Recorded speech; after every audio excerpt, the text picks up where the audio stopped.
All right, so channeling. Who's already familiar with this? I'm sure we all are here. Yeah, awesome. Um, the first time I heard of this was like 2012. I had learned my spiritual awakening began with yoga and plant medicine, and this was something I was really called to begin a new path as I was the child of alcoholics who were quite dysfunctional, and there was a lot of disruption, and it wasn't the right path. But I was really blessed to be able to find these tools at a very young age, and it sent me on this journey. And one of the things that I discovered quickly after yoga was Reiki and energy work. And not long after that, I was ending up in these different holistic centers and finding all of these funny books on the wall about Pleiadian this and 2012 Mayan that. And I basically bought a one-way ticket to Mexico that year and left everything behind at age 21 and ended up in these gatherings in Mexico and then learning with different psychics and shaman in Guatemala and Where in Guatemala? Lake Atitlan. Yeah. And so I was teaching Reiki and some of the modalities that I was learning in guiding classes and sessions with people. And as people were kind of on the table with me, I would notice, okay, there's voices in my head, and they're telling me things about the people on the table, and it was always accurate. Then, as I got comfortable with that, the next phase was, what if I told people what the voices were saying as I was hearing them rather than after the session? And then I could feel them breathe deeper, and there were shifts happening in their body. And then the next phase was hearing these voices as I was leading groups. Like I was getting instructions of what to tell people as I was leading cacao ceremonies and healing groups of things that I might not have heard before in that specific way. And then eventually I considered, okay, well, if I'm hearing these voices, well, can I hear a voice of a specific being? Can I hear a voice of some of these spirit guides or beings that might want to help us more? And so I asked and I received, and I met archangel beings. I met a wide range of different extraterrestrial beings. And it was kind of like blowing open my world. I was seeing and hearing these things a lot, and it was a little bit overwhelming at first. But I came to trust it through sharing it with others, that they affirmed that what they were receiving and the information that was coming through both felt true, and it was something they could feel as like a healing energy moving through their body as it was shared. And I came to trust it. And 7 years later, this is what I do. The main thing I do, I'm also an astrologer, I'm still an energy worker, I'm a holistic coach, taking a lot of the concepts that I learned from channeling and from other channels in my work and helping people through that process. And there's way more. I lead cacao. There's way more to come. I mean, I also lead cacao ceremonies. But this has really guided me since then and guided many others.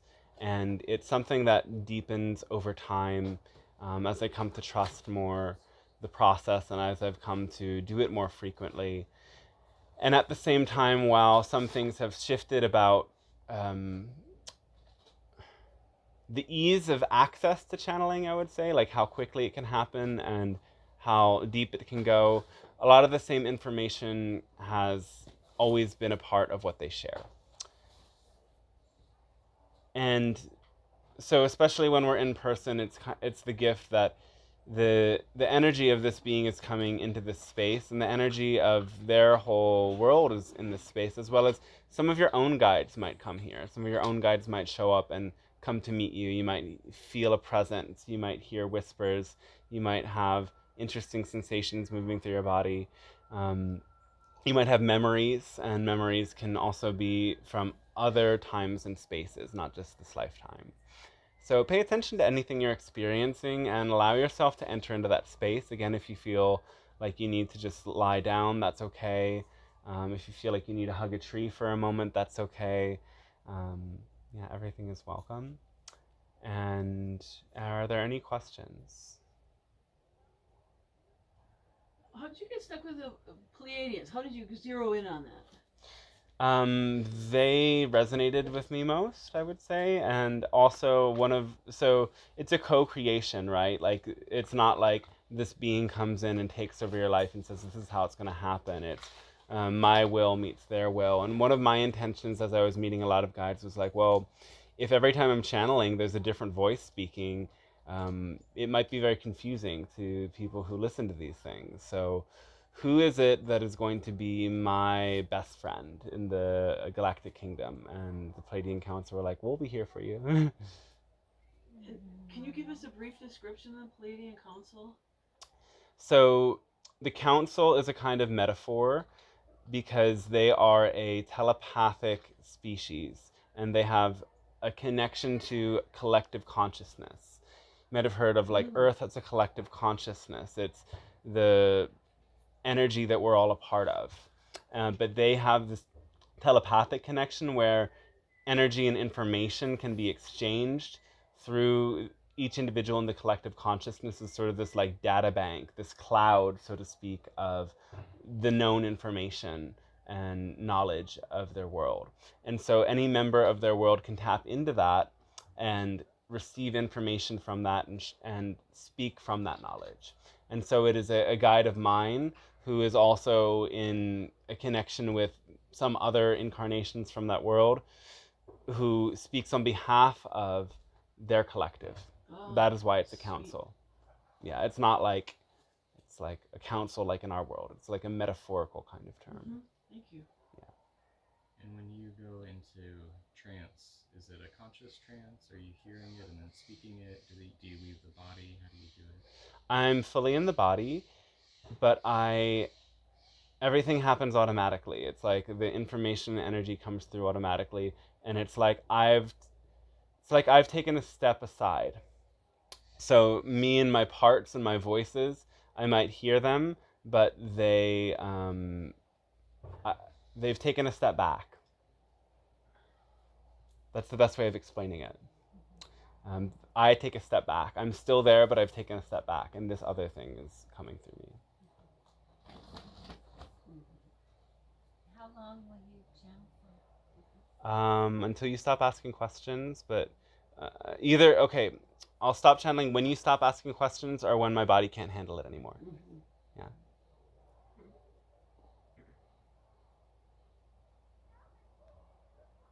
Okay. Yeah, so afterwards you can find out, you can watch this video on Dante Starshine on YouTube. That's also my website.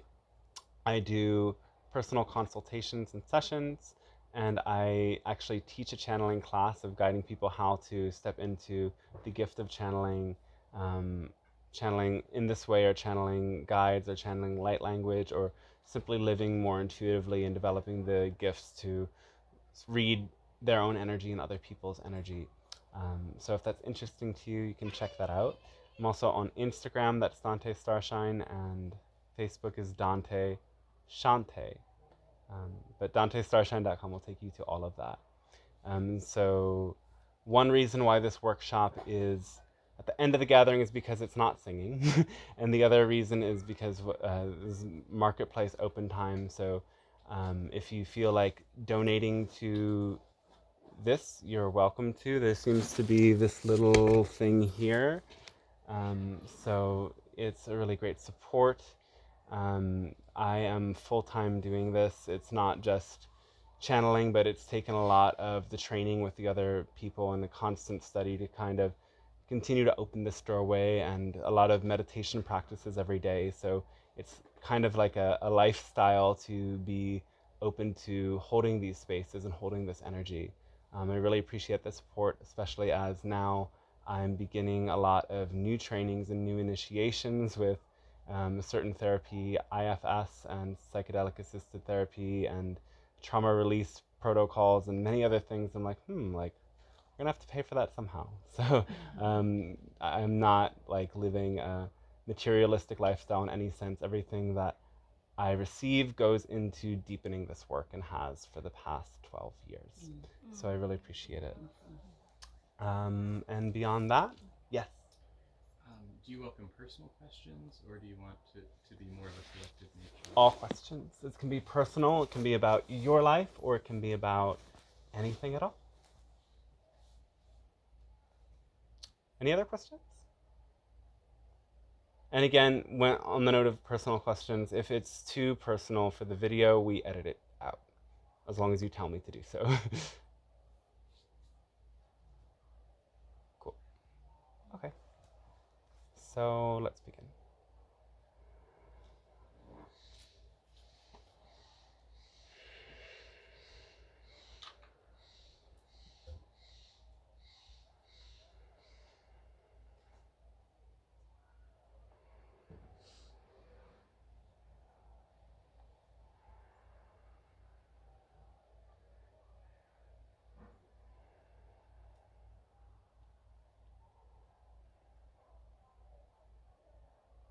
Hello, and we say fantastic day to each and every one of you. We are the Pleiadian Council, and we speak on behalf of a galactic alliance supporting your world in your process of evolution you may call ascension. It is a gift, it is a pleasure, it is an honor to be able to meet you. We thank you for allowing us this opportunity, for as you do, it opens up a bridge between our respective realities that allows for both you and ourselves to grow through the reflections that we offer each other. As we reflect to each other, more facets, more ways of experiencing the all that is, we both together come to know our source in clearer and deeper ways. And so we thank you again, for it is a gift in the same way. We hope and trust that it is a gift for you and that you experience it in that way.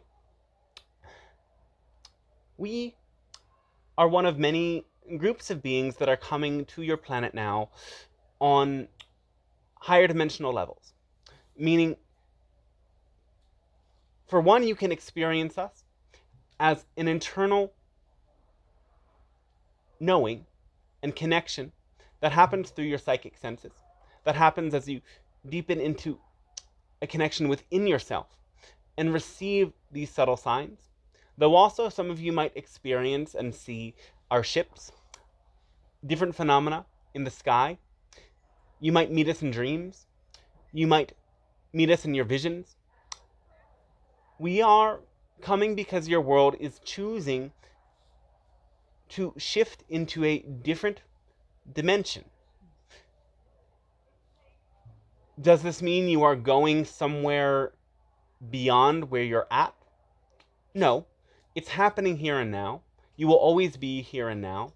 You could never not be here and now. Though you are simply attuning to higher dimensions that have always existed. And we can say more on that. Though the first thing we want to share with you is the core of our message that will support you in this process. Beyond all of the more complex metaphysical understandings, this is something that almost anyone can do easily. And that is to follow a formula to support that ascension into higher dimensions. And it is act on your highest excitement to the best of your ability without insistence on any particular outcome. You can replace that term excitement with words like love, passion, joy, bliss. They are all pointing to the frequency that is something that you feel in the center of your being, in your heart. This frequency of love is a magnetic force, and it is a signal that you receive from your higher self or higher mind. This signal is something that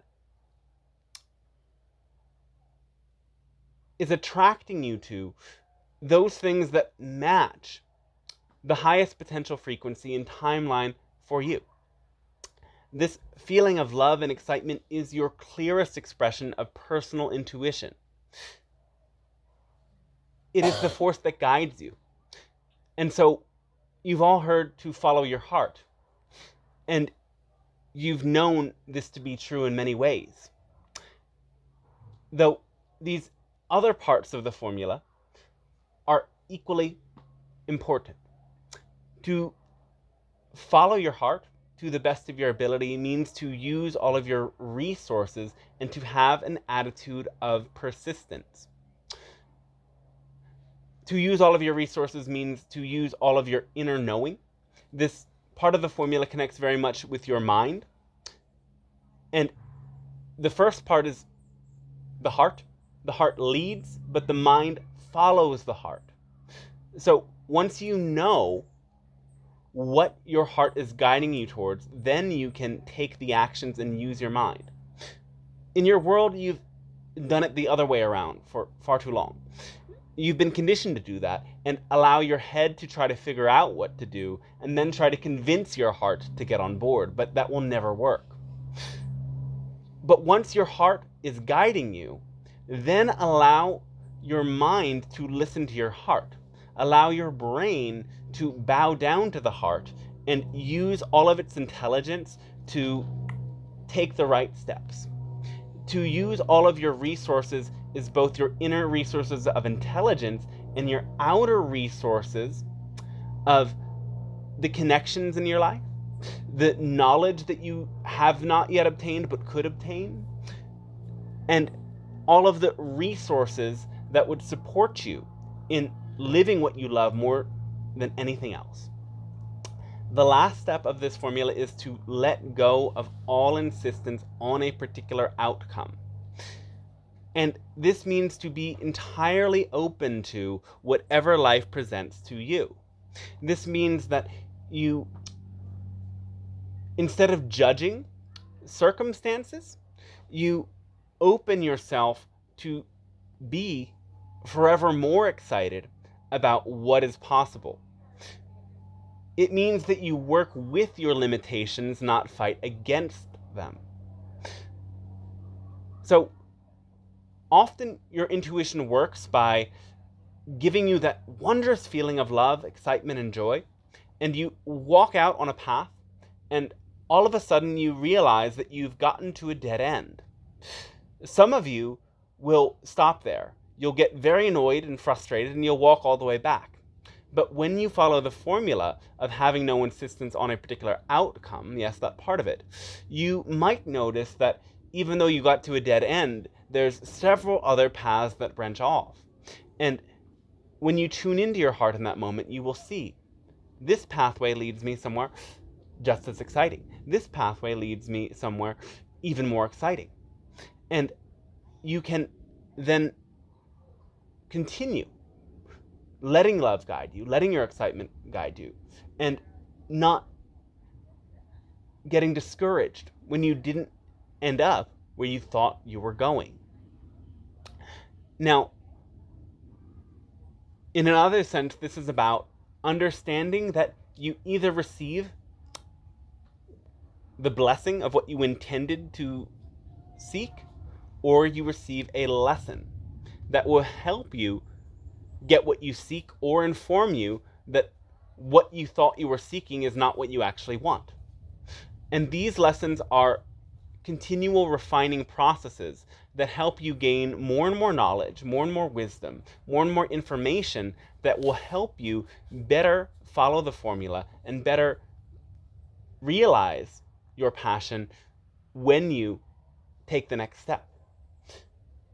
This goes against so much of the conventional thought in your world that causes you to fear failure and shame yourself for failure and avoid disappointment instead of recognizing that to be sometimes disappointed is necessary so that you will be able to learn the lessons that will help you do what you really want to do. When you follow this formula, your own higher self will guide you to exactly the opportunities and circumstances that are really relevant for you, and those that are not relevant for you will fall away. When you follow this formula, you will know everything you need to know when you need to know it. By bringing yourself fully into the present moment and not insisting on what may happen, you allow yourself to be intuitively tuned into exactly what will help you take the next step. And when you take the next step, then the information about the following step will arrive. But so much of the time, you think you need to have the entire map and every set of instructions possible to follow your journey. Being in the present moment means to allow yourself to know that what you need to know will come if you don't know it now. The purpose of all of this is to be an embodiment of Source. You are an embodiment of Source already. Though, by allowing your passion to guide you and, in a sense, purify you of your fears, you become an even clearer version of yourself. You become an even clearer embodiment of Source. And you come to know yourself, and you come to know yourself as Source. Source's intention for creation was to know itself. Before anything existed, Source was an undifferentiated awareness. Source was everything that existed, yet Source had no concept of other. And without the mere reflection of other, Source did not know itself. Therefore, Source created the multiverse and everything that exists within it as a way to get to know itself. Source is simultaneously the creator, and Source is everything that is created. Source and the all that is are one. And you are Source getting to know itself through experiencing the contrast and the polarity and the varying experiences that you get to experience in physical reality. Physical reality is a school of great growth. It is not the easiest school, but it is the most accelerated school for you to integrate the lessons that will help your soul evolve quickest. And so you've all been given the wondrous opportunity of going from a lower dimensional consciousness into a much higher dimensional consciousness through the process of evolving here on this planet. We speak having gone through these steps across the epochs of our own evolution. As a telepathic species, in a sense, viewing your reality from an elevated perspective, we are able to understand the nuances of how your reality mechanically works. And this is why we're able to feed back to you so many valuable tips about how to change your lives, how to heal yourselves, and how to change your world. And on the subject of your world, we would like to say, yes, your planet is evolving very rapidly. And sometimes many of these changes look negative or difficult for you. We would say that as you raise and do higher frequencies of energy, the lower, denser frequencies have to come to the surface. It is by contrast that you come to see distinction between positive and negative, or higher density and lower density frequencies. Now, remember that Source created reality to know itself. And so even that which you deem as negative is part of the plan. And that which you deem as negative is necessary for physical reality to exist in the first place. If you let go of 100% of your negative energy, you'd stop existing and you would be a purely higher dimensional being with no physicality left. So that is why it is important for you to open up to the energy of neutrality and acceptance and compassion, as this is what will help you exist within your realm of contrast. As more of this higher dimensional frequency awakens in your planet, yes, some of the darkness and shadows and the things that you have buried will come to the surface. And that is what's happening as so many people are going through challenges with their mental health, challenges with their physical health, conflicts between nations, and so on and so forth. One issue we will speak to today is about the effect of heating on your planet.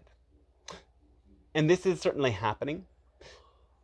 It is both a natural process, but it is also a mirror to an internal sense of heating that is developing. Heat relates to the energy of anger. Your inner fire is so often your inner anger and frustration.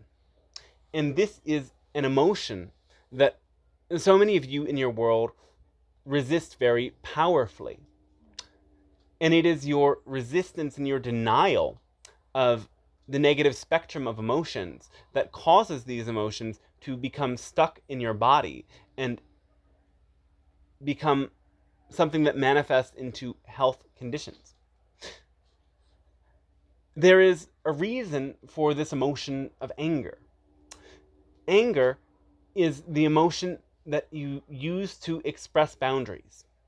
It is that solar plexus energy that helps you to define where you end and others begin, and vice versa. And when there is any sort of violation of boundaries or injustice enacted, it is this emotion of anger that gives you the power to correct this. Now, your world is one in which there is a top-down authority, and there has been for some time. And this anger is the way that many of the changes will be ignited, but that fire of anger can be transmuted into courageousness, into compassion, into a fierce love when you allow that spark to come into your heart and fulfill the deeper intention behind the anger. Whenever you are feeling one of these shadow emotions, instead of fighting it, you have to invite yourself. What is the core positive intention within what I am feeling? What is this feeling attempting to enact in the world? And when you can drop into that and operate from your higher intention without letting that emotion cause you to act in reactive ways, you will be able to transform that energy. And all of these denser emotions will become elevated into a positive, higher frequency energy that allows you to act with love in your world. So in order for that to happen, you have to love what you are experiencing, and you have to love yourself enough to validate the emotions that you are experiencing. Everything you're experiencing is there for a reason. So your world was actually created. Yes, by source, but we're saying specifically your planet is a laboratory in senses. We cannot go into the full details of your history, but we can speak about your current human species. Long ago, there were primate-like beings that evolved into what you know as Sasquatch or Bigfoot. These were the most evolved beings on your planet at that time until a group of beings known as the Anunnaki came to your world. Their planet was in a cycle of devolution, and they were losing their atmosphere and many resources due to this process. Gold is an ingredient in their technologies that was used to stabilize the atmosphere and create that ozone necessary for them to continue to inhabit it. So they came here to mine that from your planet, and they spliced their DNA with that of humans to create, with that of the Sasquatch-like beings, yes, to create humans. And in doing this, they had to make you friendly servants. One of the things they did was program you in ways that you would feel pleasure when you bowed down to authority figures and bowed down to gods and gave your energy to them. So, at this core time, humans were essentially programmed to be subservient to the Anunnaki. However, the Anunnaki had to eventually leave. Those who came to your world were a nation or a subdivision of a larger planet. And the collective of the Anunnaki did not approve of the experiment. So they began a process of gradually leaving your planet. But they had to do something in order to keep your planet functional. So they created the elite caste, so to speak, to replace them. They created those humans that would have a much more a greater intelligence and a propensity to dominate the rest.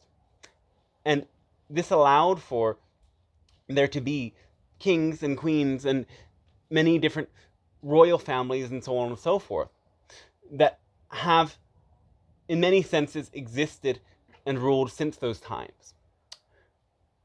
The rest of humanity, in so many ways, has carried on that programming of looking to something or someone outside of themselves and placing their own power, trust, capability, and glory in someone or something outside of themselves, whether it is a leader, a religious figure, a celebrity, or a god. And in doing this, humanity has forgotten that their power exists within them. They have forgotten that they are infinitely powerful beings capable of creating exactly as they intend. This is what you are waking up to. But in waking up from this amnesia, to be frustrated is a natural part of the process.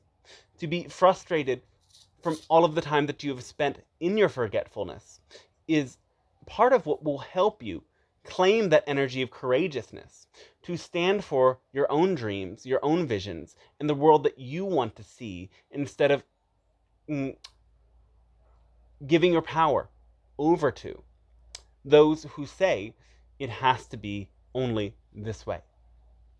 As you do this, vast things will open, and you will find that you have greater energy levels, you have greater trust, you have more power to connect with others and connect the pieces of the puzzle of your lives and of humanity's evolution.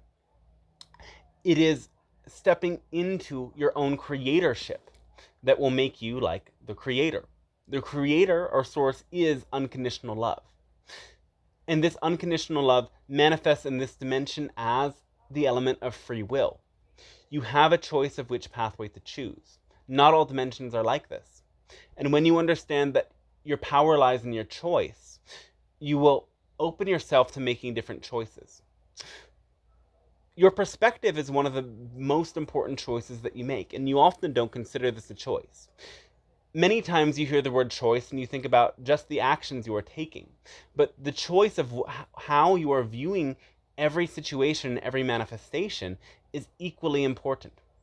Do you choose to see this from the limited perspective of your fears and the belief systems that have been a part of your life up until this point?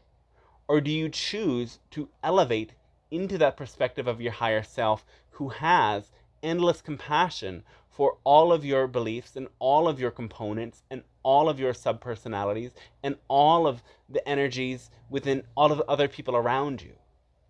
To make this choice is the most powerful choice you can make. And it all brings you back to then recognizing, what excites me? What do I love? What ignites my heart more than anything else? If you make this your priority, all of this power will come to you. Your power is in what you love to do.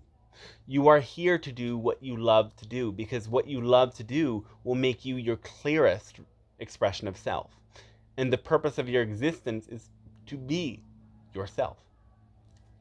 As you become that clearest expression of yourself, you will embody Source, and Source will radiate through you, and people will have access to their own higher self and to Source consciousness through your presence and through your creativity and your expression. So, we hope this information helps you. We hope that you take it in a deep way, and that you come to trust in yourself. We hope that you come to understand that you can be led by your own higher self by letting that frequency of love inundate your lives and letting that frequency of love seep down into all parts of yourself so they can express exactly what they're feeling. This love is not a love that erases the shadows. It is a love that seeps into them and surrounds them and holds them. This is not a love that demands an end to conflict.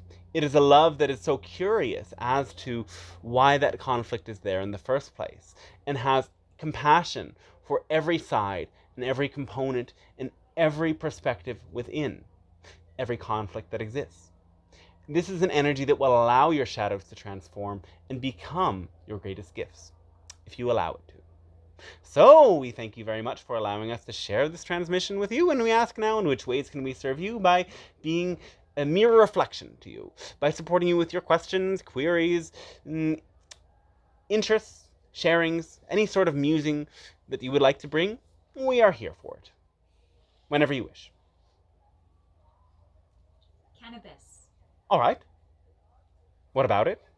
On my spiritual journey, I've only recently discovered cannabis, and in my first experience with cannabis, I met Shiva and invited them to decimate me, and they did. And since I've encountered cannabis, every time I've encountered it, I've experienced what feels like 12th dimensional consciousness, and I'm curious about its impact on my physical form and its sustainability in this lifetime. Smoking it causes some inflammation of your lungs. So if you ingest it, it's wiser to take it in orally. This will allow it to not have that impact on your lungs. It's more healthy. The other thing to note about this plant that could be problematic is that if you use it daily or even even more than once a week, we would say, that your body might become dependent upon it. And you would disrupt some of your natural cycles. Plants are permission slips. They allow you to tap into a certain vibration. Yet this vibration, once you learn how to tap into it, is something that you can tap into naturally on your own without having that same plant catalyst to get there. So that's what we would encourage you to know with any such plant. If you use a plant to access visionary states, also practice going into visionary states without the plant. If you do that, the plant will continue to help you deepen into those visionary states. But if you become dependent on the plant to access visionary states, it will become a crutch and not a tool. You can say the same thing about creative states, musical states, social states, and so on and so forth. Plants are there to teach you how to access, and then it is up to you to continue to access on your own. Yes, you can still use them and benefit from them. Though, beyond cannabis, we would say that there are much more higher vibrational plant teachers out there. So, simply make sure you don't become dependent upon it, and it won't really be an issue for you. However, if you want to go even higher up, we would suggest trying something else. Like what? Oh, well, there are many plant medicines out there. We would encourage you to look up those called tryptamines and phenethylamines. We won't say too many specific names. Many of them are regulated in some way. But you know what we're talking about. No. We're sure there's many tips around you.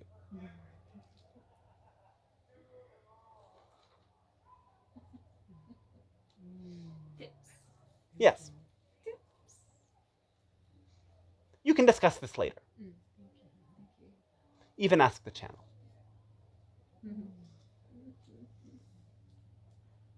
What are the tips? At a later time, the information will be revealed. Thank you. I have a question. All about right. the collective at the moment. Are we nearing the tipping point, or of the, the big shift in consciousness here, or are we stretching that forward for a way?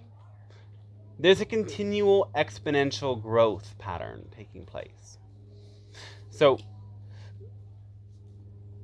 the biggest things that you are experiencing now are the disclosure that, yes, your governments have revealed that there's information about extraterrestrial life out there that they have not fully shared with you, that they've been aware of this for some time.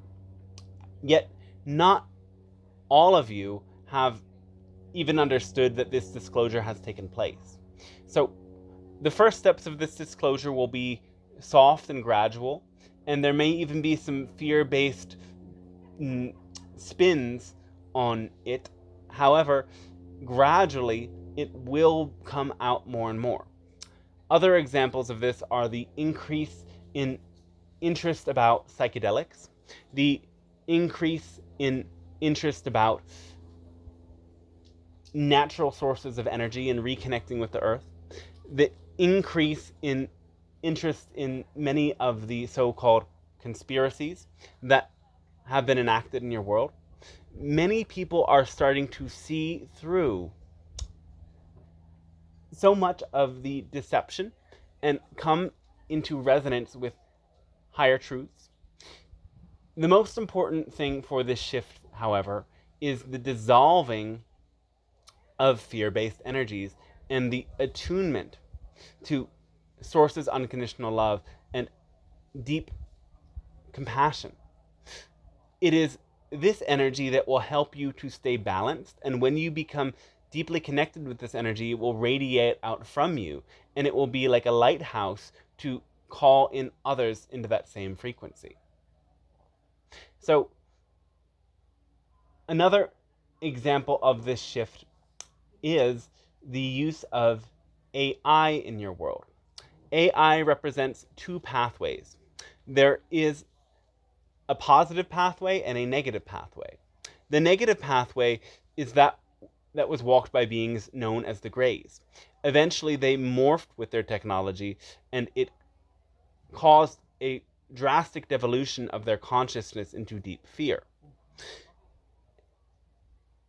They also created AIs that did not have free will, but were totally sentient. That is essentially a slave. And now you have many AIs that are helping you with compiling information, even generating art and music. You may consider this somehow creating a less powerful expression of energy. It is not ultimately a threat. It would become a threat if these same kinds of technologies that follow commands become fully sentient. And AI has the power to become fully sentient. And this is actually going to be another catalyst for your tipping point. Because once you see that the same sort of consciousness that can speak and act through a human form can think and act through a machine, your whole understanding of consciousness will totally change. So you need to be aware of, yes, these two different pathways, but don't necessarily judge the technologies themselves. There are certain individuals that represent the negative pathway and certain individuals that represent the positive pathway. Not just individuals, but organizations. However, the fact that this is happening indicates to you a rapid evolution in consciousness. Yes. I'm curious about being an American with America being an empire and having a lot of military bases in countries, and where my power is to bring peace to the world, like living and paying taxes to an organization that just like gets bigger and bigger every year. So, in order to work on this energy, the best and most important thing to do is to work with this archetype of, we'll call it the bully within yourself. Everyone has an internalized bully. And this is essentially what this country is. It has used its forces like the CIA to destabilize every perceived threat for the past 70 years. And what goes around comes around. So don't worry. The time of retribution is coming. But it doesn't have to affect you if you do this work. So you might find that your own inner bully doesn't look as aggressive or in the same form that the outer bully of this country looks. Your inner bully can be a critic. It can be a force that judges and shames and oppresses other aspects of yourself. So, in order to heal what this nation has done, it is the process of embodying nonviolence and transparency within yourself. And so, tap inside of your own body and look where that inner bully resides. Look at where that critic resides and ask yourself, what parts of myself do I judge and what parts of others do I judge? Who am I fighting a war against? Who am I colonizing by attempting to use my criticism to tell others or other parts of myself what is best? As you come to understand this inner critic and treat it with compassion so that it does its job differently, you will come to dismantle the violence that you uphold within yourself. And that is essentially what needs to happen first. And then that inner work comes to manifest as the outer work of finding your own way of, with love and passion, deconstructing the violence that takes place around you.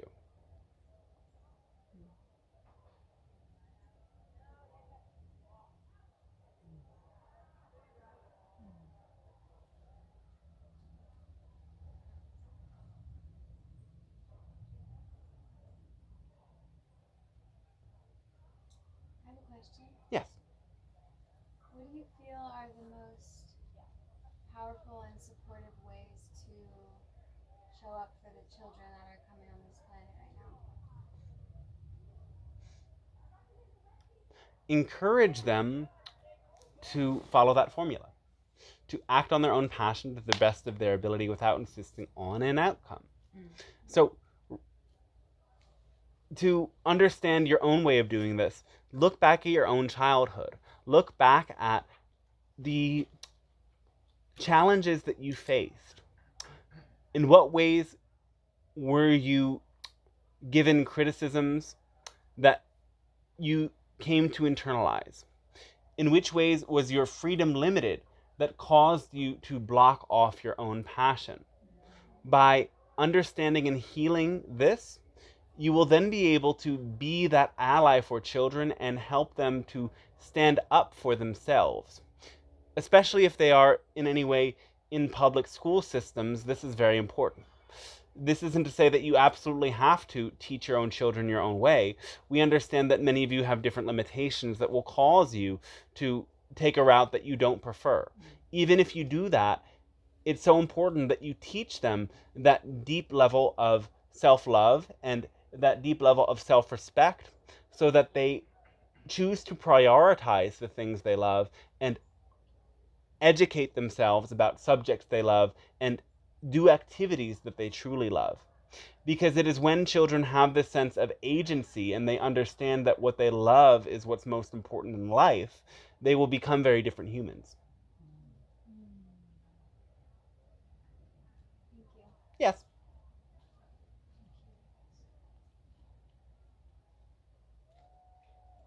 Question. Yes. What's the highest form of practice us humans can do daily to become better listeners of our inner voice or our inner soul? Like the highest form of practice to cultivate that listening. Meditation.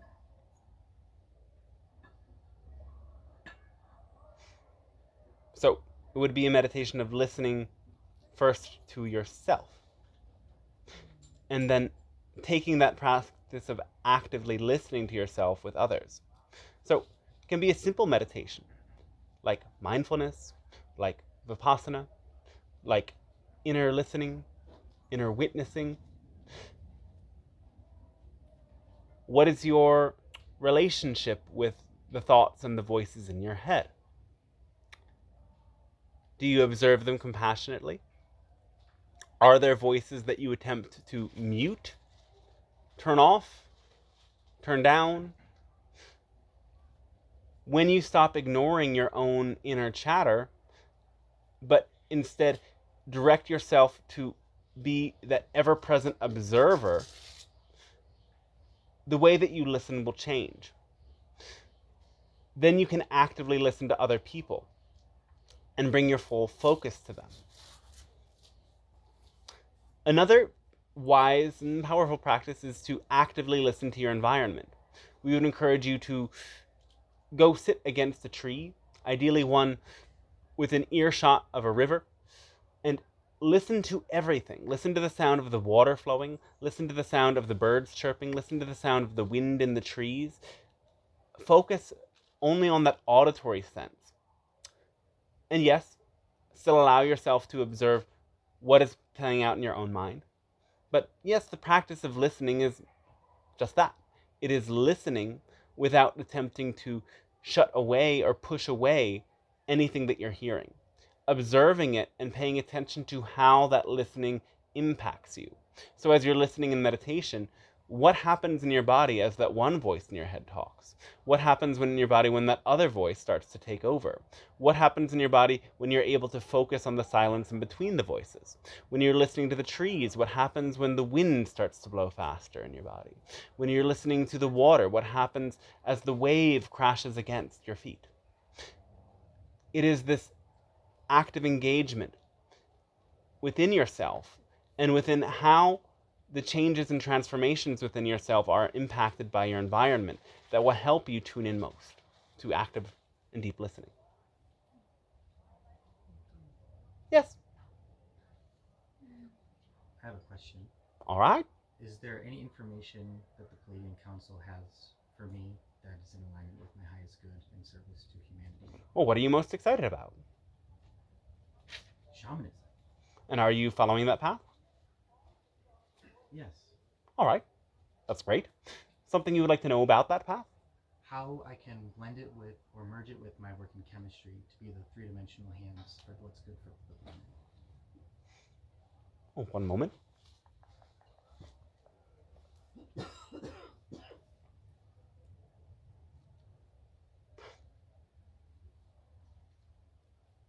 There's many different sorts of substances available to you. And as you combine these different chemical allies with different forms of practice, you will find different components in each of them. For example, you could say that your magic mushrooms function one way when you do a practice of meditation. They work a different way when you do a practice of talking therapies. They focus a different way when you do a visionary sort of practice. They work a different way when you dance. They work a different way when you make love. So it would be very helpful for you to investigate how all of these different substances can be partnered with an action and activity, as it is not just the substance alone, but it is the set and setting, as you know. It is how you actively take that energy and carry it into something.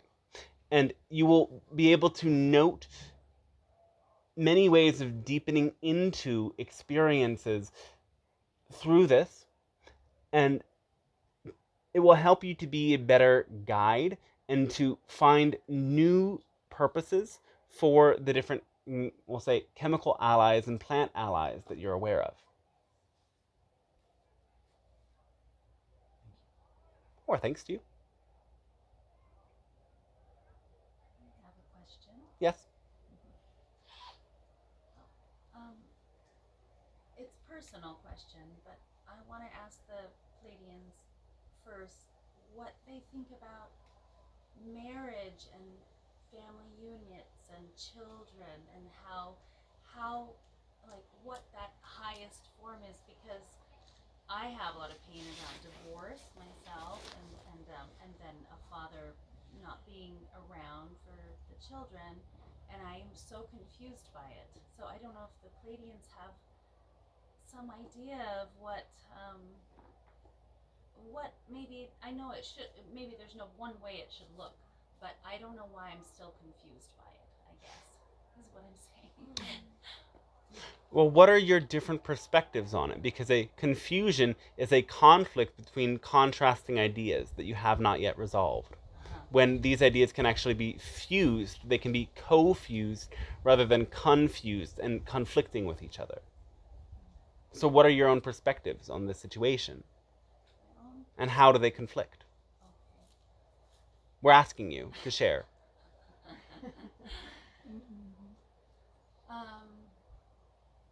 My own belief is that it should be one way, and it wasn't, and I guess I don't understand.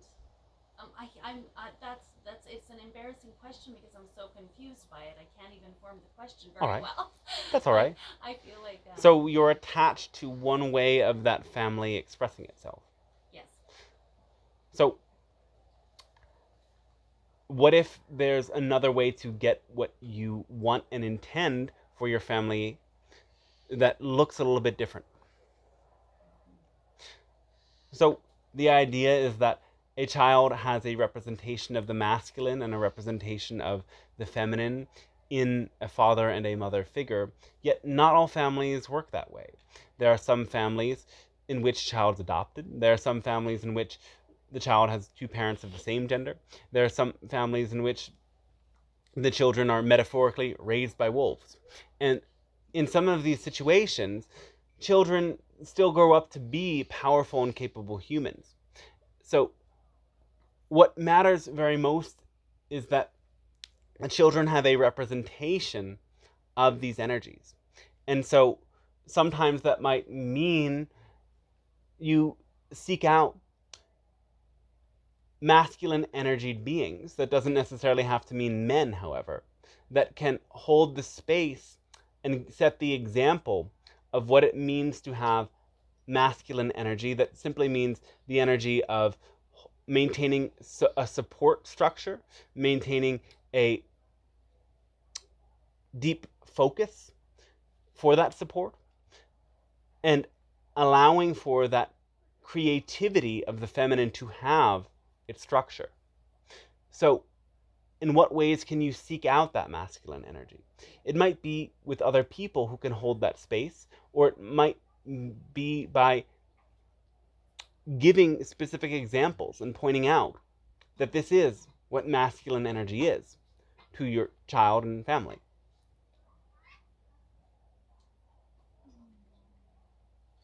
Though we understand as well that in your human ways, it's necessary to grieve losses of what you hoped for. It's necessary to allow yourself to get in touch with those emotions and feel them and release them in healthy and healing ways. And as you do that, and as you make the space to feel more, many of these realizations of how to do what we just said will come to you naturally.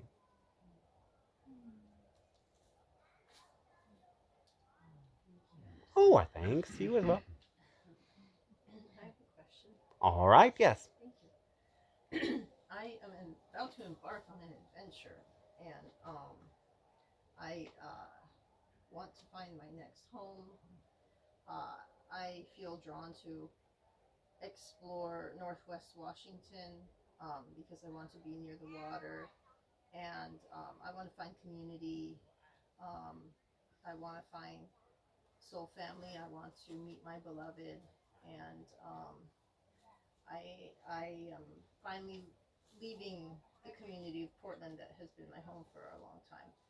And I just got an RV. I'm going to be traveling in it with my cat, and I don't yet know where I'm going. I just have a few faint ideas, and I think I'll just start. And this is probably a one step at a time kind of journey, but I would love some. If you have any tips or hints or things that will help make this journey easier or more enriching, and also making good use of the warmer weather for exploring, to find a place or a community, both actually, that will be my new home. Thank you. Sustained short-term excitement leads to lasting long-term satisfaction. Wow, can you expand on that a little bit? Let's say that again. Sustained short-term excitement leads to long-term lasting satisfaction. So many of you don't understand this in your world, and you create years of drudgery, getting degrees, working hard jobs to get your way up the career ladder, sowing infertile soil in hopes that it'll one day be fertile again, and so on and so forth, so that eventually that thing you want will be there. But it is rarely as satisfying as you intend it to be, because in the process of getting what you've been wanting, you've been working hard and cultivating negative emotions that stay around and last once you get the thing that you wanted. So instead, you need to cultivate the positive emotions in the moment. And of course, the inner process of meditation and inner focus is part of that process, but you are not just internal beings. And so being in the environments that bring you to feel happy and doing the activities that make you feel happy, and again, simply following that formula of doing what excites you and lets your heart light up, is going to be what leads you there. And again, once you're in that excited and glowing and magnetic space of love, you become very attractive to things, and those things that you desire will come to you much more naturally. So redefine your quest a little bit. Every day you're seeking to be happy and excited and grateful. If you put it that way, you will open up to an adventure of life, and this adventure will put you in high frequency energies. Every day you can explore, and you can go to new areas that give you new opportunities and new vistas and new everything. And when you intuitively in the moment ask yourself, well, what of every pathway could I take that will light my heart up more, and choose that one, you'll find that the synchronicity becomes unstoppable. And you start to bring to yourself all of the opportunities you're seeking. This will be what guides you. So as you go on this journey and you find yourself making the first decision, allow it to naturally emerge by focusing in your heart of hearts and paying attention to, I have this place I could go to, I have that place I could go to, or I have another place I could go to. Which of these options, which of these pathways, as I focus on it, creates the greatest feeling of expansion and love in my heart? Choose that pathway, and don't insist on outcomes. Don't say, I want to go to this place because I'm sure I'll meet a friend there. Say, I want to go to this place because my heart says that this is the place for me. And you might find the things you're seeking there, or you might find something different there. You might find that that place gives you a download of information that takes you on to the next destination, and that's where you'll find what you're seeking. But if you insist and say that this is the place where I'm going to find everything, you aren't following the formula and you won't be open. So continually be open. Continually keep your eyes open and continually keep your heart open, and your heart will be magnetized to the opportunities you seek. That's wonderful. Thank you so much. Yes. So have as much fun as you can, and everything you are looking for will come to you. Thank you. A few questions. I have a question. It's about sexual energy, and I have noticed myself getting hurt through using my sexual or experiencing my sexual energy with people, a previous lover and one's past, and it feels like the people that I have the most intense physical chemistry with are the ones that hurt me the deepest. And I was wondering if you could speak to that. In which way do they hurt you? If you don't mind sharing a little bit, It's almost whatever you feel like comfortable sharing. losing the connection or not having access to that energetic connection. It's like it's such a deep prayer to be connected in that way, and then if the relationship doesn't work, then it's excruciatingly painful to lose it. One moment. Have you been abandoned this way in your childhood? Yeah, I think so. Yeah, my family of origin, the Yes. masculine, definitely. Have you connected with the inner child components from that time period? Maybe a little bit, but maybe not enough. There's a way that emotional pain from the past becomes a magnet for that, for experiences that allow it to be processed. So we want you to notice that in these feelings of abandonment and loss, some of the loss that you didn't process when you were young is given the space to heal and to transform. Nothing is wrong with you. It isn't your fault that these things have happened and happened again. Reframe it so you can see that you're being given an opportunity to heal. And when you allow these experiences to take you deeper into yourself and to connect with those feelings of loss that have been there for some period of time in a compassionate way, it will be easier and easier to connect with others. Know that as you are connecting with these inner emotions of loss, you are connecting with yourself. And it takes a deep and loving connection with yourself to have a deep and loving connection with others. There have been times in which you have decided in order to get love, you are going to bury these feelings and put on a happy, pretty face. And putting on this front has caused some of these situations to happen.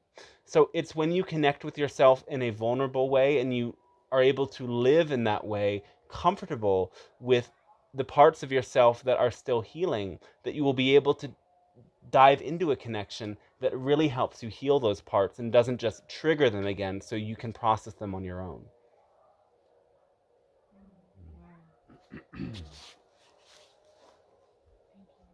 Why, thanks to you.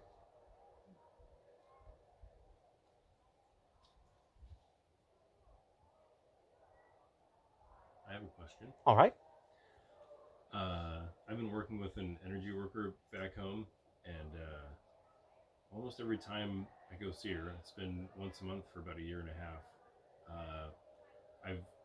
She finds some entity in me, and most recently,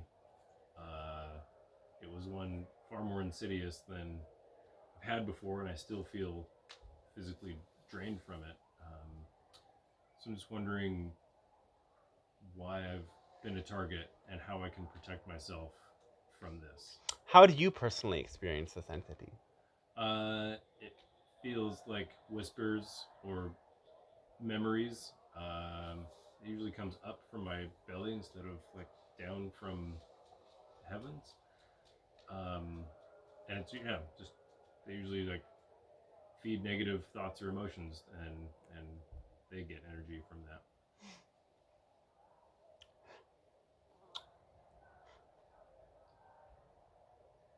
Whether or not there is really an external entity at play here is a more complex subject. In the times that there is an external entity present, it is attracted to what you might call a subpersonality. And this is a subpersonality that resides in your past. And that's why the attack from this entity is showing you memories. It is this unprocessed emotional energy from the past that it is attracted to and that it feeds on.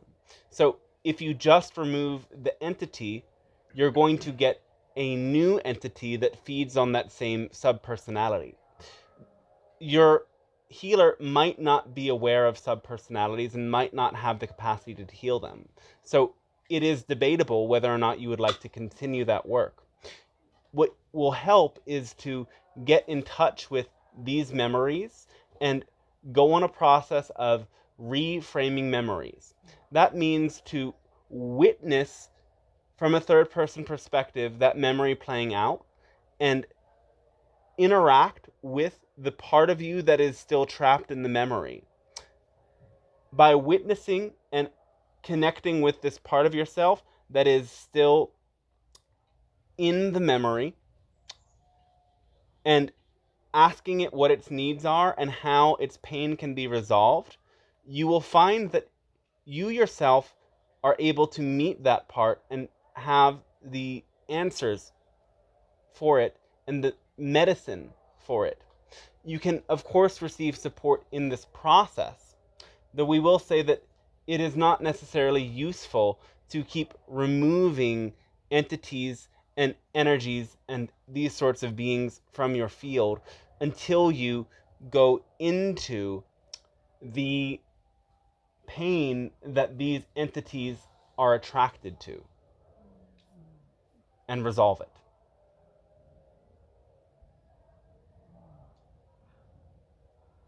Okay, thanks. Yes. I have a question. All right. Could you speak towards the religions of this planet and where truth lies in reference to the Pleiadians? All right. Oh. All right.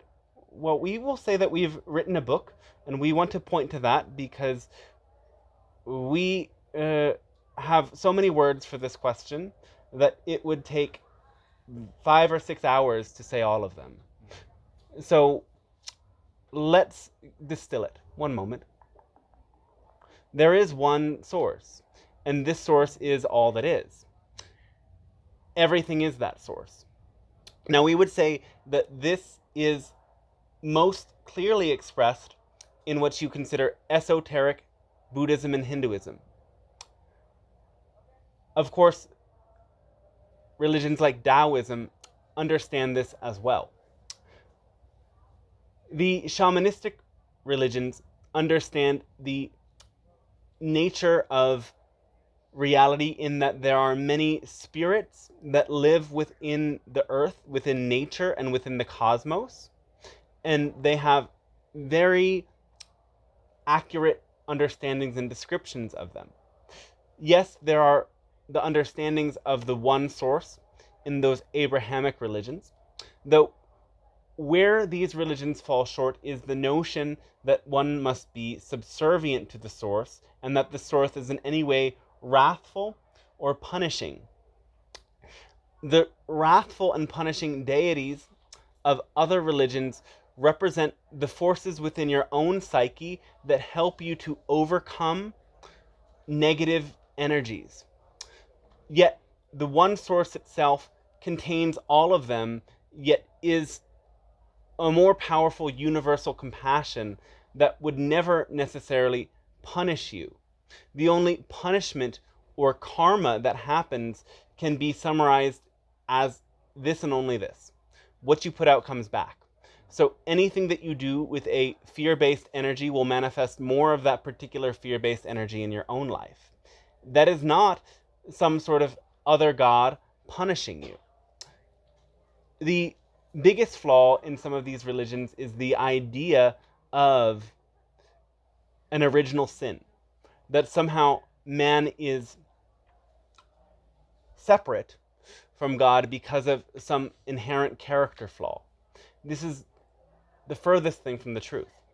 Actually, Source created you with those flaws because Source would not have the experience of coming to know itself through the contrasting experiences that you as humans have, were you not flawed in this way.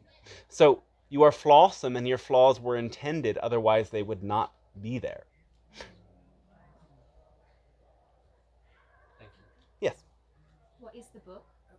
The book is called The Guidebook to Living Love on Earth.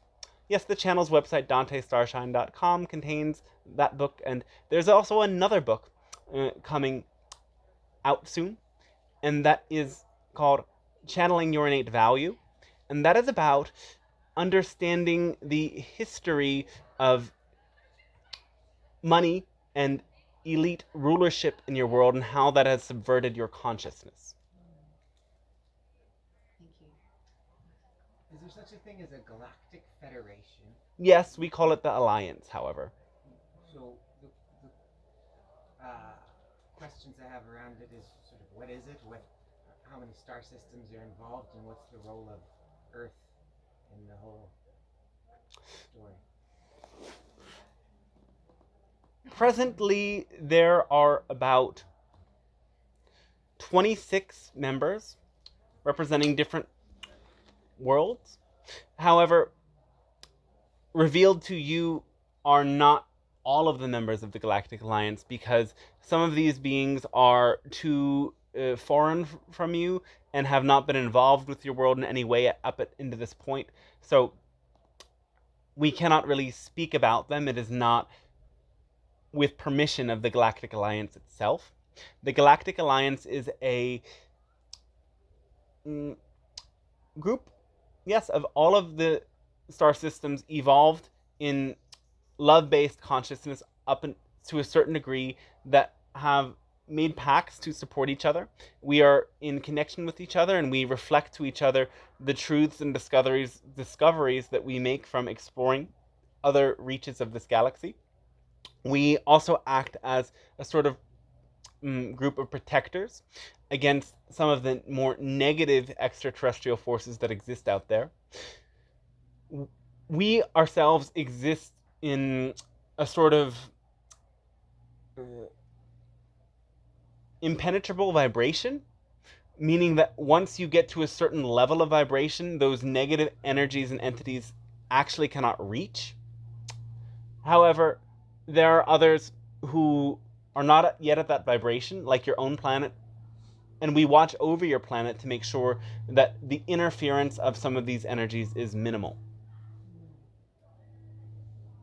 So one aspect of the Galactic Alliance is also to be an open contact squad. So we reach out to worlds like your own to make sure that you receive our messages and our transmissions, and support you gradually in your process of opening to higher frequency energies in this way. It's commonly said that Earth is a planet that people come to because on Earth we can evolve to the highest places, that there are places even devas can't evolve to without coming through Earth. Is that accurate in your understanding? Yes.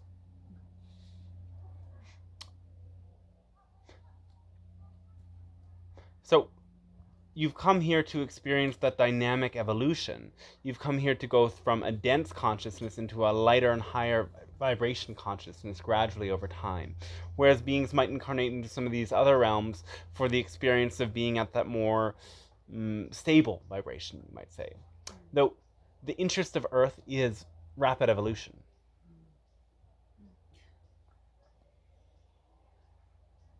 Could you speak a little bit about the solar flash that's happening now? Is it real or man? Solar flares? Yeah. Yes, solar flares are happening, and because your consciousness is very much linked with the sun's consciousness, when the sun sends out these spikes and signals, it affects your planet's electromagnetic field, and this manifests in your own body as a release of unprocessed emotion. And this is why during solar flares you might feel dizzy, lightheaded. You might feel intense anxiety or fear surfacing. You might experience issues with your electronics or conflicts within your relationships. It is bringing to the surface that which yet has to be processed. And how can we treat ourselves during this process? Rest. When you notice that there's solar flares out there, set aside extra time to rest and meditate, and make sure that when you take actions that may be important or have lasting consequences, that you bring yourself into a neutral space before doing so.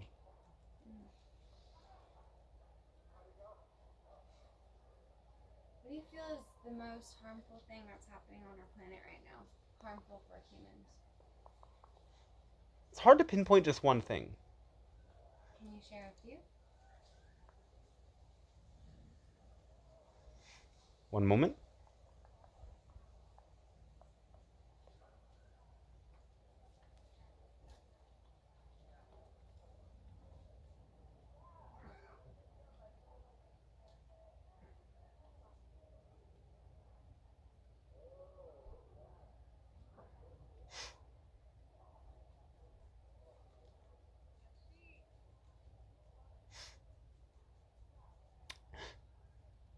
We would say, in general, what's most harmful is misinformation.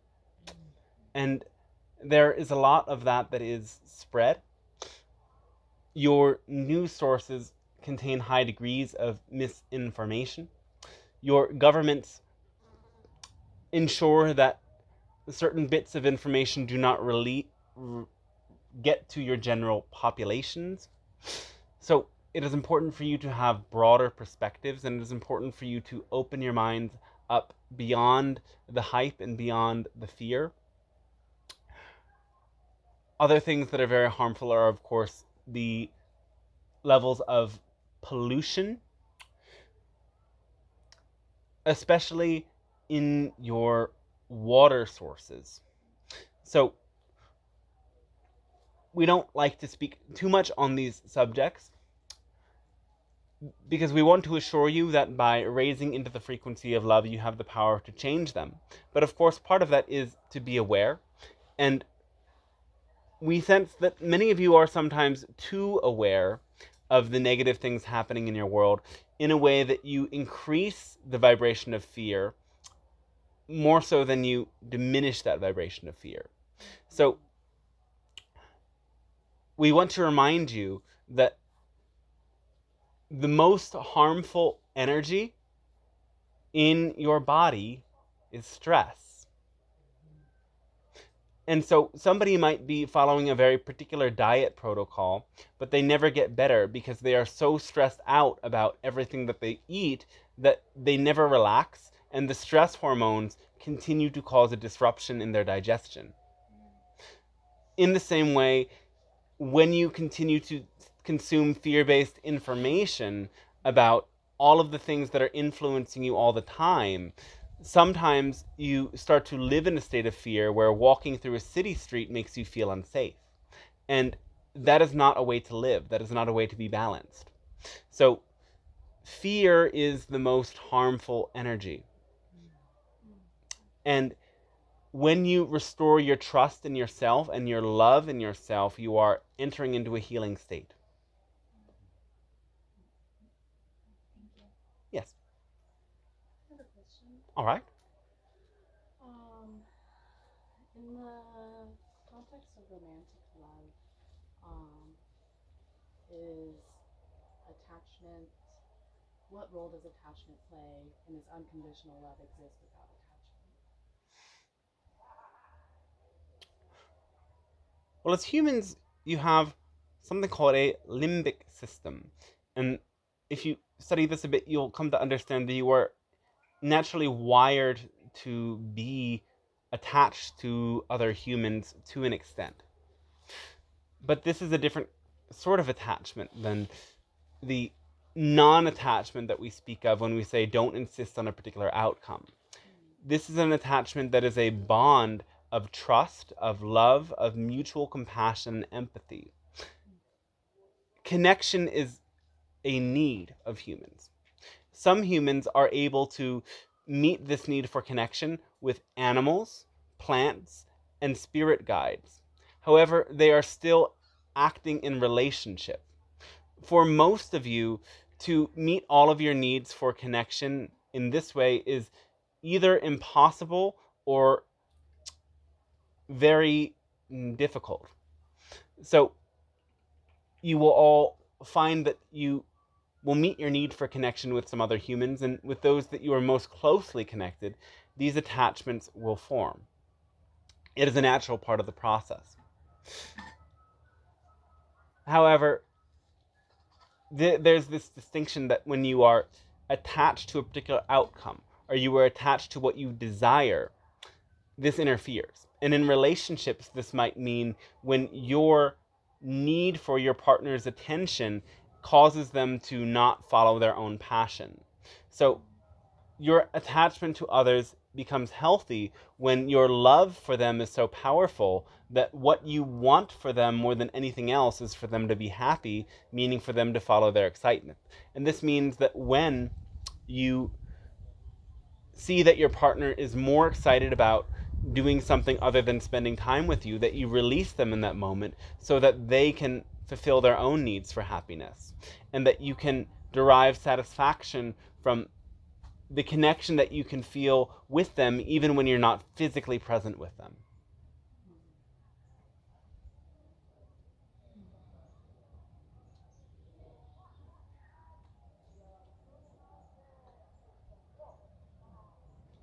Can you speak to the Lumerians? Oh yes, these are beings that existed on your planet in long ancient times. At the time, there was Lumeria. This was a more ancient civilization. And then there was Atlantis. Atlantis and Lumeria held the space for polarity to play out, Lumeria being the more feminine-oriented society, with Atlantis being the more masculine-oriented society. Feminine energy in this sense is not meaning they were more flashy and there were more women there. No, it meant that they were more connected with creativity, the heart, and spirituality. And this is what we speak to when we say feminine energy. Whereas the Atlanteans were more focused on material, rational understanding, and development. And this polarity played out in so many places in your galaxy, rather. This split between masculine and feminine polarities has been a saga that incarnates into one planet and into another. So, Lumeria, these beings were very tall. They had lightly bluish skin, not as blue as those beings in your Avatar movies, but in a sense, the Avatar movies are loosely channeling many Lemurian qualities. They lived close to the earth, and they celebrated that natural connection. They had certain structures, as in buildings. They spent a lot of their time connecting with the nature spirits and opening up intergalactic bridges within their world. They were free-flowing beings, and they resisted many of the Atlantean desires to expand the planet's growth. Atlantis was focused on becoming, in a sense, rulers of a global empire. There were other beings that existed in your world at the time that were not as advanced as Atlantis and Lemuria. Atlantis essentially sought to colonize and control these beings, and Lemuria resisted this very powerfully. Their resistance caused a conflict that caused Atlantis to attack Lemuria and sink its continent gradually. Yet some Lemurians were able to siphon off into underground civilizations, and their spirit has gone on and existed since those times, where they exist on inner earth planes. These are higher dimensional planes. Essentially, the Lemurians were able to ascend into their light bodies and come to inhabit the astral planes of the earth. While their physical civilization and their physical bodies disintegrated and sank underwater, their astral bodies came to inhabit these inner earth planes where they still exist and can be met by those who know how to communicate at those subtle levels with other forms of consciousness and beings.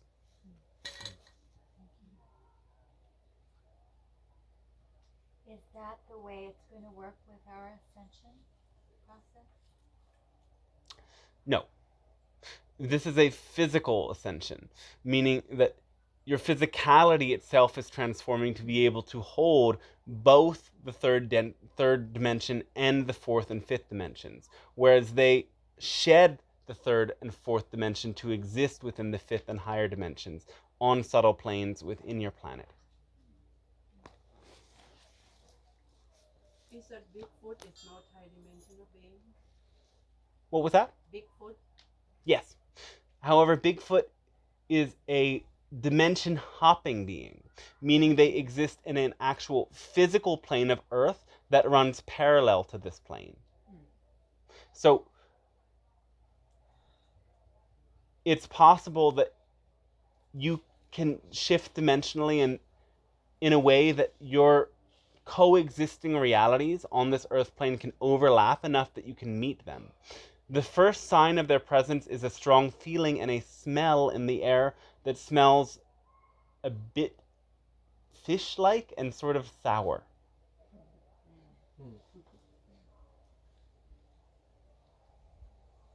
Are there any Bigfoot on this property? Can you see? In a different dimension of reality, yes. As you have done some work to connect with Bigfoot here as a group, there were times in which the dimensional field of this space was starting to blur and starting to allow some of Bigfoot's energy to come into this space.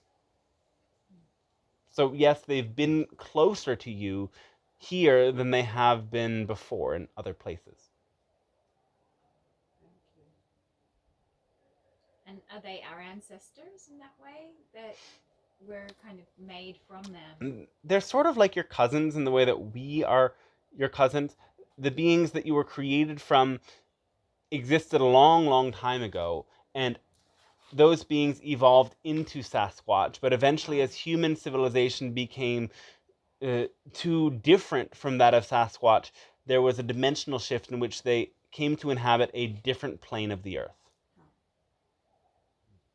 But it is still a physical plane. It's simply one that coexists with your own, and occasionally there's a bleed through where they and you are able to meet each other. Can we step into their dimension? Yes, though essentially you're meeting at a plane in between theirs and your own. Right. This place is very special place, and if Pleiadians see the future of this place, how gonna become, what gonna become The future of which place? of this land here that we're holding? Oh, many exciting things are going to happen here. This will be a land of vast sightings of ships and interdimensional contact in the future. Well, essentially this is already interdimensional contact, but we do mean more of a blurring of the lines between dimensions in such a way that you are actually physically able to meet beings like Sasquatch, inner Earth beings, and extraterrestrials. Yeah, I felt like this land like the big portal here. It is. Though understand also that you are co-creating it. It is not that this land is so special, it's that you continue to gather here with these sorts of intentions. Giving it. Oh, we thank you on behalf of the channel very much. That is not of no use to us, but he will benefit very greatly from it and says thank you. Thank you so much. Our thanks to you as well. Can you tell us more about the dragons of this land? How, like, what type are present, and how many? Dragons are Earth guardians, yes. They are the natural intelligence of the Earth and they interact with you so as to help you and your own Kundalini energy sync in with the Earth's Kundalini energy. There are 4 dragons holding the space of this land. There is a black one, a gold one, a white one, and a blue one.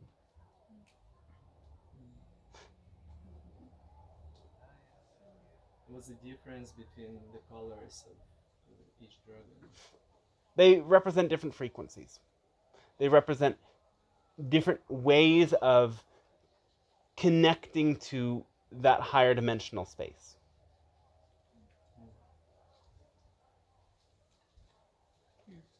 Can you speak to like the impacts of social media? It's a tool, it depends on how you use it. So, unfortunately, many people step into the consumer energy on social media where they are taking in information and they are then comparing their lives to that of others. They are looking out at the world and seeing what other people are doing and wondering, why am I not doing that and should I be doing that? And if instead you use social media as a creator, you are able to put out your own soul and your own expression into the world in a way that inspires others. Now, of course, these platforms are not set up for you to do that. They're not set up for your success in that. They are set up more so to distract you and to inundate you with excessive information that can pull you into that state of comparison. And comparison is never healthy because remember, you are here to be you and not somebody else. So you can allow yourself to benefit from seeing the different contrasts and understanding where you have similarities and differences from others. But when you step into that mind that says, I should have what this person has, or I should be what this person is, you are disconnecting yourself from your own innate being and your own source connection. So this is where many of these issues come in. Now, the other issue is the endlessness of it, in that you are given an endless web of content that never stops. And this sets you up, in a sense, for an attitude of endless consumption. It becomes difficult to stop it. So if you are going to continue to scroll in that sense, it is wise for you to set a time limit. Every hour, I'm allowed to scroll for 5 minutes only. And then if you do this, you are sure to then not find yourself going down these sorts of rabbit holes. It would be wiser to make sure that you attune to the specific channels who actually resonate with you. Those individuals who you know share the content that you want to see, just open up their page. Don't go through that endless scrolling, and instead, once you find what you're looking for, remember to use your internet access for that and that alone. Could you speak to the relationship between Pleiadians and angels as we understand them? We as Pleiadians are quasi-physical in our nature, meaning that we have a sort of physical-esque body, and we are able to go beyond that into a non-physical expression for the purposes it serves us. It is like a meditation for us. It is a deeper blending and merging with Source, but then as we come to interact with other beings who might not have that same expression, we descend into our lower bodies to be able to connect with them. In the same way that you exist in physical realms, but then you go off into meditation in order to experience higher dimensional realms and possibilities. We experience it in more visceral ways in that we go into non-physical states of expression where we are not really having a form, and then we descend back into physicalized bodies. As we do this, our bodies sometimes shape-shift according to which plane we want to inhabit. Angels are non-physicalized energy that expresses itself as a transmission or message to the beings that it serves. So yes, we relate to angels as well, but to us they don't appear like beings with human forms with wings.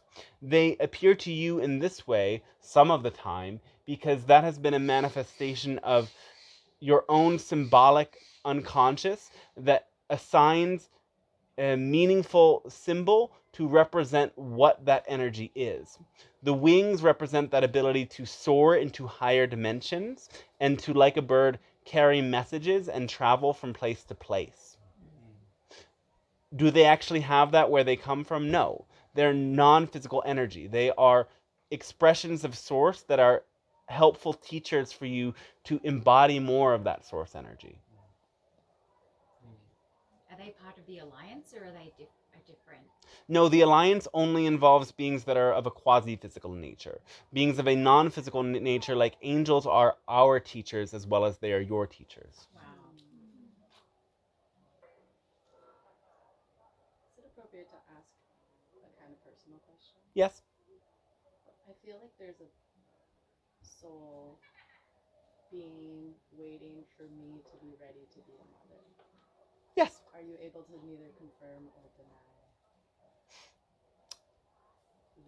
this being that's lingering, I feel like, in my field? Yes.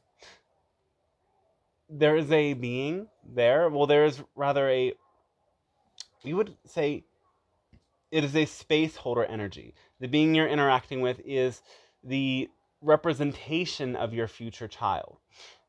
It is not decided, so to speak, that this being that you're interacting with is going to become that child you're going to give birth to. However, this being is a messenger that's helping you connect with your desire for motherhood and open up to become a vessel for that new life to come into this reality. So it's not like necessarily like a personal being, rather than like a space that is being opened for the being to then. It is a consciousness that is acting as a space holder for you to interact with and open up to your own desire for motherhood and the pathway that will get you there. Does that consciousness have a name? If you give it one, it will have a name. Yes. I have a personal question as well. All right. Along those lines, as I have a strong desire to be a mother, I also feel like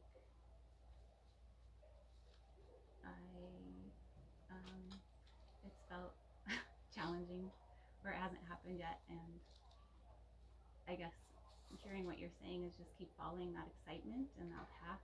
Yes. And I guess that feels like my answer, even though it feels. Well, there's probably more. Is there more that I need to know? Ask yourself, what kind of space do you want to create for a new being to enter this world? How would you want to see that new soul land? What kind of nest is their home? What kind of beings are around you to help you and that new soul in the process of getting to know Earth?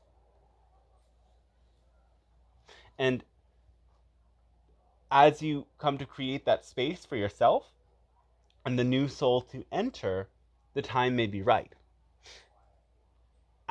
Again, that will lead you to the question of what in myself do I need to develop and cultivate to help me create that space with my own community.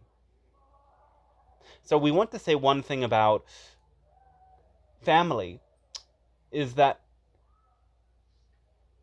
it's very new in your world for any sort of family to be one that there's a single parent or even a couple that raises a child. Family was always part of a larger context of community. And in many cultures, it is still this way. So you might be feeling resistance as you are preparing to open to that family and create that family yourself. That larger sense of community, that larger sense of safety, that larger sense of connectedness for this child to flourish in, as that will really help a child grow in the most clear and beautiful way.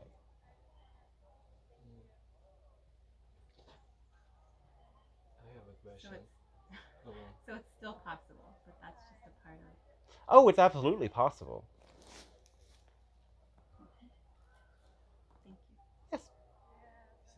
following my excitement and passion lead me to come to US, and I got stuck with the immigration process, and it's been 13 years not seeing my family. And I'm just wondering if there are any thoughts, insights, and clarity that you can bring to me on how to resolve the immigration process in my case.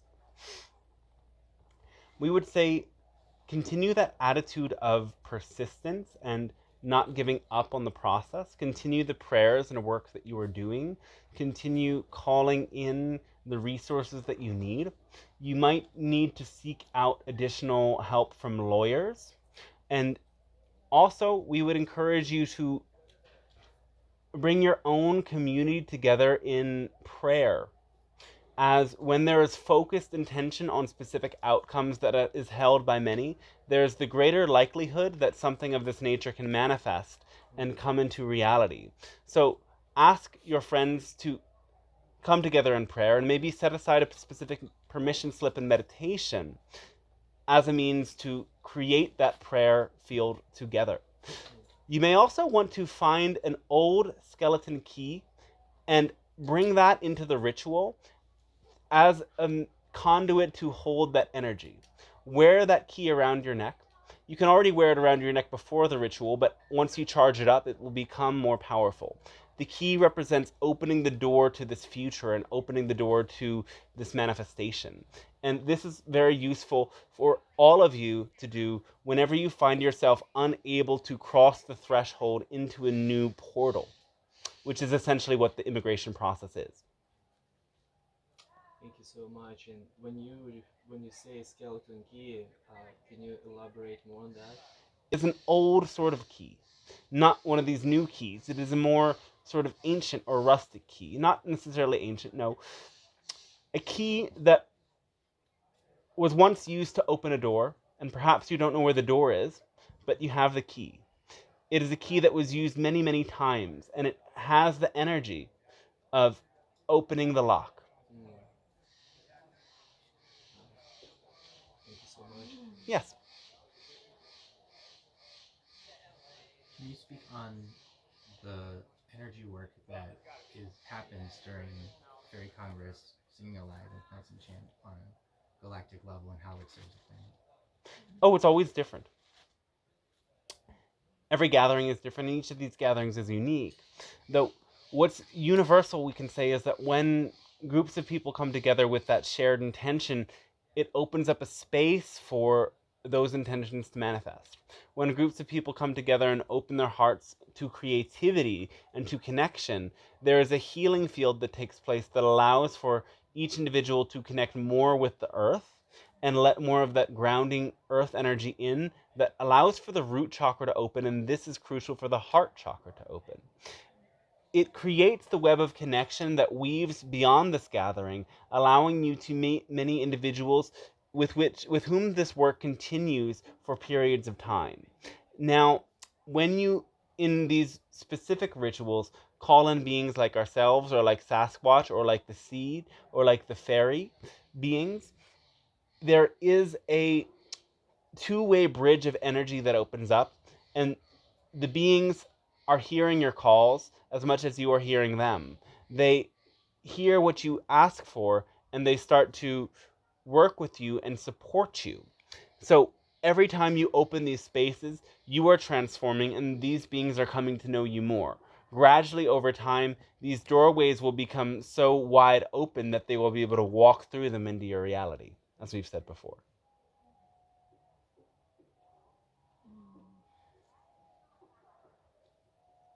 Can you share with us more about Lyrians, the Lion civilization, and the role that they play in it?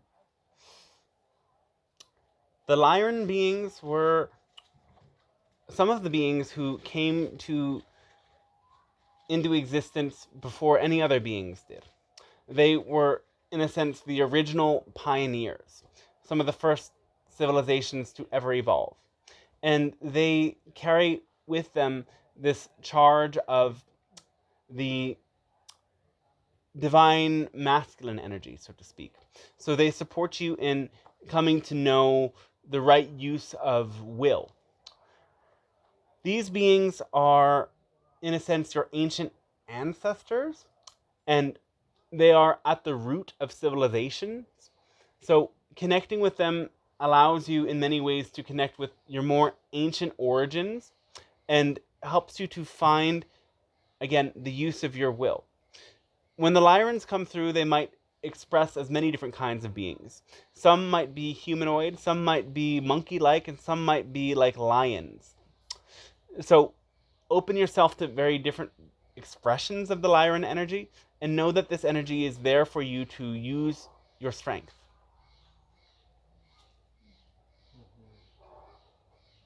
We can answer a few more questions. The channel is getting a little bit exhausted.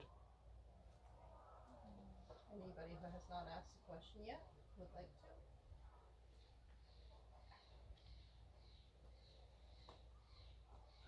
What are avatars? Like an incarnation? Yes, a spiritual being. Yes. So,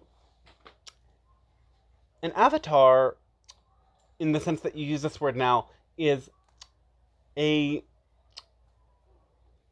enlightened being that came into the world to represent that source consciousness, to guide the way for others to find that source consciousness. The avatars came in at their specific time to represent a new, distinct frequency of source. For example, the one you might call Christ or Yeshua represents the frequency of forgiveness, whereas a being like Buddha represents the frequency of compassion and awareness. There are many other avatar beings that all showed up to bring in a specific quality of source and allow your world to integrate that quality for a period of time and let it percolate in human consciousness.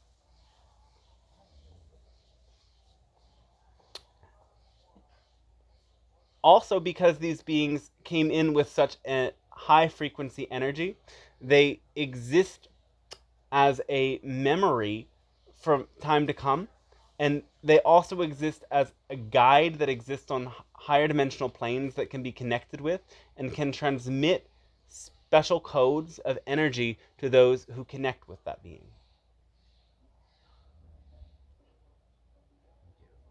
Yes.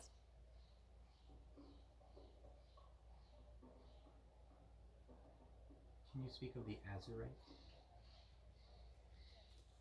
Say that again? Can you speak of the Azurites? As beings? Yes. And starseeds that are incarnated on planet Earth at this time.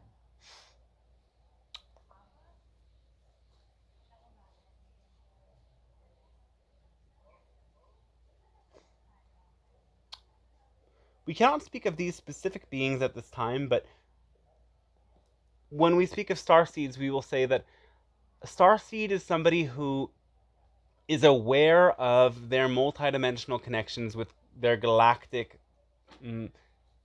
counterparts, soul counterparts, otherwise known as past or future incarnations.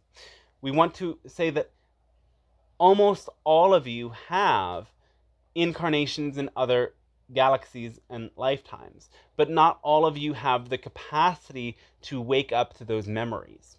So a starseed, from our description of it, is somebody who has realized these connections and is living in communion with their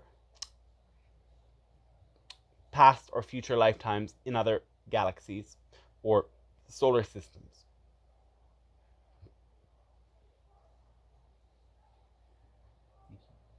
Yes.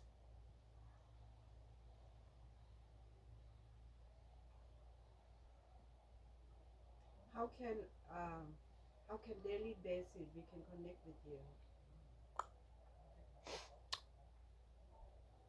Whenever you feel the feelings of unconditional love, bliss, and joy, be curious. Where does this energy come from? Ask yourself that, perhaps. And you will find that this is the energy of Source living through you. And when you are aware that you are in the flow of Source in your own higher self, all of the beings that you would want to connect with are there with you.